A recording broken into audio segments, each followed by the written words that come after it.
and welcome to another episode of Anchoring Hope, where we're shining the light in these last days with entrepreneurs, business owners, business leaders that are really making the difference with the companies they're leading and bringing light where there is so much darkness.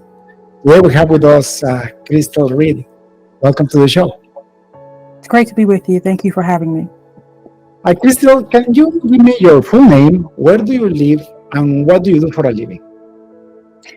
Krystel Reid Heath. I live in Columbia, South Carolina, and I am the Chief Strategist and CEO of Capital Consulting Strategies, which is a government relations and research consulting firm. And how long have you had your business? Did you found the business yourself?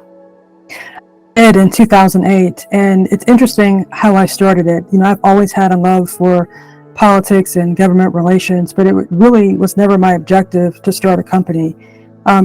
Really, when I looked at starting a company in 2008, it was because I had worked on a series of political campaigns, but unfortunately I could not find an opportunity. And so I decided to create my own opportunity, and here we are 16 years later, still plugging away. That is amazing, Krystel, and that's why we decided to have you on the show. I believe that every business leader, every entrepreneur requires a big amount of faith, right? Absolutely. Because you don't know where your next paycheck is coming from. And it doesn't matter how big you get.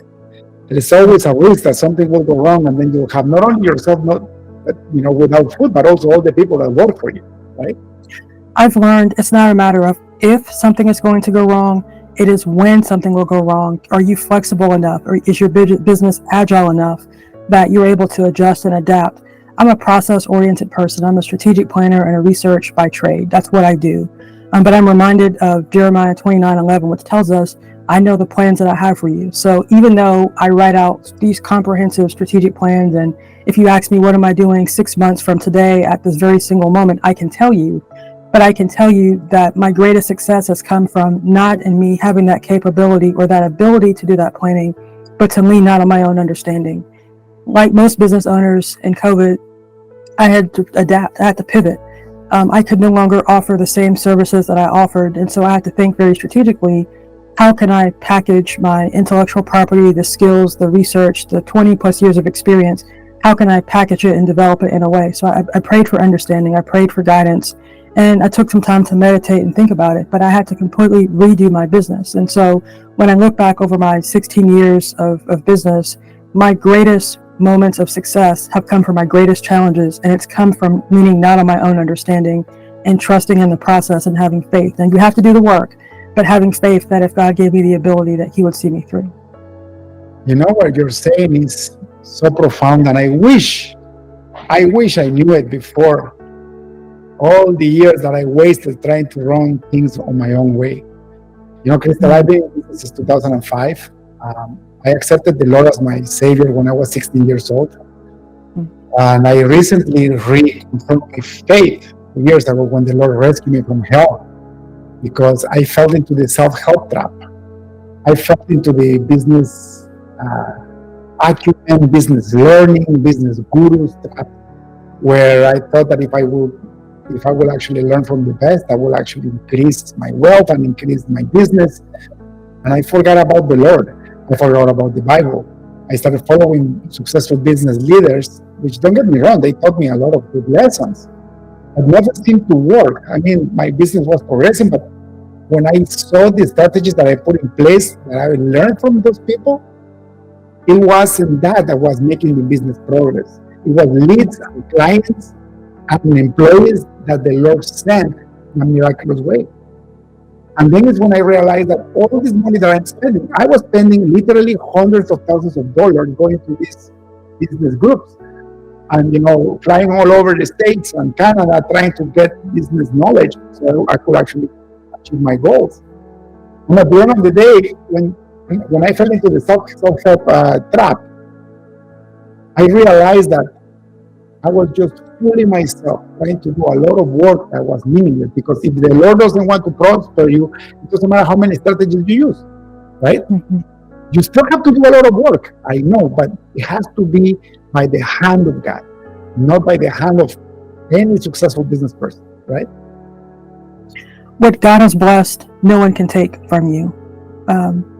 Politics is definitely a full contact sport. And so you can't be, weak-minded or cowtail when you're in politics. It's a full contact sport. But even still with that, I recognize that even though I have the ability, many people are called, but few are chosen. And so everything that I do, I start my day with prayer and meditation, and I ask for guidance and direction. Certainly, I'm not going to profess to you, David, that I've done everything perfectly. I haven't. But the one thing I've done consistently is ask for guidance and direction, and I've tried to lean out of my understanding and to seek others' counsel to give me advice.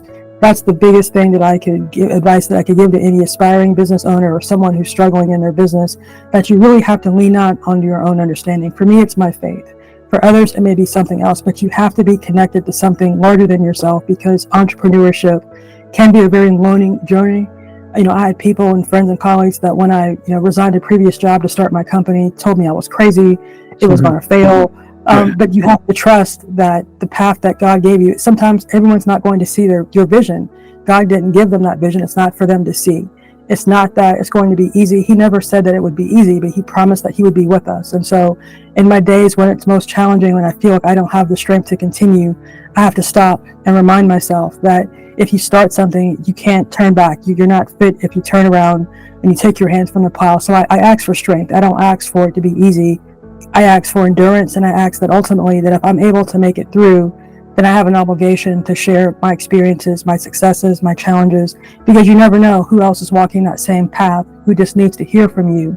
So we have an obligation as faith leaders, as business leaders, to share our experiences, to let them know you have to, but more importantly than doing work, you have to trust and you have to lean out on your own understanding if you desire to be a successful business owner. And you realize, Krystel, that's exactly what the world tells you in an opposite way. They tell you, trust your heart, right? Lean in your own understanding. Be smart, right? Do it. You can do it, right? I just saw a mug that I have from the past that says, I can and I will. And I'm going to throw it away because now I know that I can do all things through Christ who strengthens me. What they teach you in self-help is I can do all things through me because I strengthen myself. And it becomes, when you spend enough time in that, Krystel, you end up into witchcraft. Because what you do is you end up manipulating other people unconsciously and consciously to achieve your own objectives. I learned something called neuro-linguistic programming. And what this thing is a way to hypnotize people and manipulate them to actually do what you want them to do. And I was so thankful that, I just practiced this for maybe 3-4 months before the Lord rescued me. But basically, NLP, neuro-linguistic programming, is witchcraft. The definition of witchcraft is manipulating in the spirit somebody else without them knowing that you're manipulating them for your own benefit. That's what witchcraft is. So if you realize all the people that are using the strategies, all they're doing is they're becoming part of your cult, right? That's very interesting. I had never considered that perspective. Certainly, I would describe myself as someone who is resilient, self-reliant, and just really has the stick-to-itiveness just to kind of push through and press through. But when you phrase it that way, effectively, it's practicing witchcraft, right? Because you're not leaning on your own understanding. We are able to do nothing without Christ strengthening us. Nothing. You can't take a breath. You can't have a thought. You can, let alone put together a strategic plan or execute a business strategy. We can do nothing unless he strengthens us. And so you have to do the work, to your point. You have to be resilient. Certainly you have to step and show yourself approved, because you'll know the person by the fruit they bear. You have to do the work. But if you don't trust and lean not on your own understanding, all of that's for naught, because to your point, unless God blesses it or ordains it, until he says yes, it doesn't matter how much work you do. You literally, there's a phrase called that you're beating your swords upon plowshares, meaning you're just throwing away that talent and that effort because it's not ordained. If you seek God first and his kingdom, everything else will come afterwards, but you have to do that first, not secondly. And if you do that, you seek him first, you ask for guidance, you ask for direction. Again, he didn't promise it would be easy, but he promised that he would be with us and give us the strength to endure. If you do that, and if you work hard, there's nothing that you can't do with Christ strengthening you. You're right, Krystel. It reminds me, I think it's a psalm that it says, And I'm going to put it here in front of the screen when this goes out. But I think it's a Psalm or a proverb that it says, it's useless if you work day and night if the Lord doesn't prosper you, or if the Lord is not there. And it's useless if you're the watchman trying to see what's coming, and if the Lord is not watching with you, right?